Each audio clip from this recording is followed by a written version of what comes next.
Pinasahan mo ako. Ano sasabihin na lang ng magulang ko pag nakita yung pasa ako sa bibig? Hindi ka naman sinasadya eh. Hindi mo ba naisip yun? Pinapatulan mo pa ako. Ano ba, ang sakit-sakit na masuntok. Tapos ganito lang gagawin mo sa akin.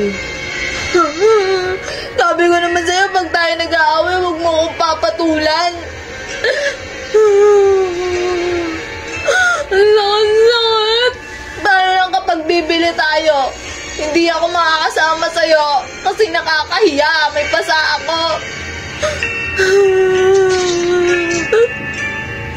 Huwag mo nga ako hawakan. Ang sakit-sakit ang ginawa ko. Pinasahan mo ako. Sinuntok mo pa ako sa bibig. Dumungo ang labi ko. Pati yung pinasahan mo ako sa... Tangina. Nakakahiya kapag nakita ko ng ibang tao. Ano na sasabihin? Nakakahiya. Papangit na nga ako. Lalo mo pansin naman. Mga uwakan.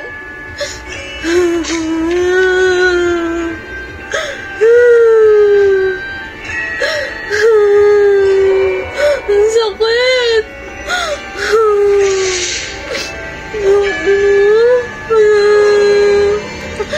Ano? Titingin-tingin ka ba sa akin? Hindi mo ba naiisip na nasasaktan ako kapag ako sinusuntok mo? Sabi ko naman sa'yo, huwag mo akong papatulan. Kasi nasasaktan din ako pag pinapatulan mo. Paulit-ulit na lang ba tayo? Paulit-ulit na lang ba ako magsasabi sa'yo na huwag mo akong papatulan?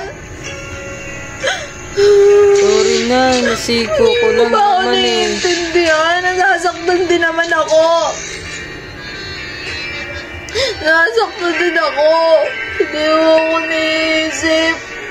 Kasi naisip mo sarili mo. Kaya lang masaktan mo lang ako. Okay ka lang. Kasi hindi naman ikaw. Sorry na talaga, please lang. Hindi na ako makakalabas nito.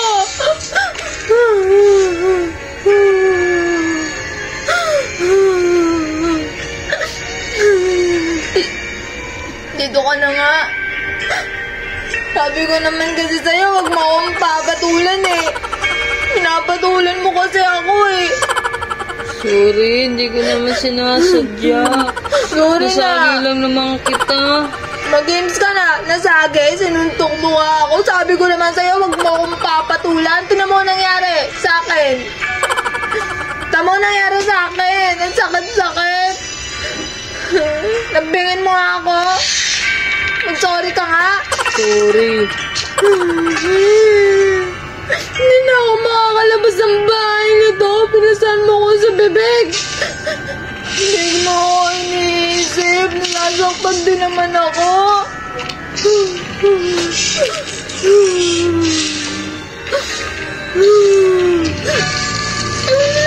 Hindi mo ako iniisip.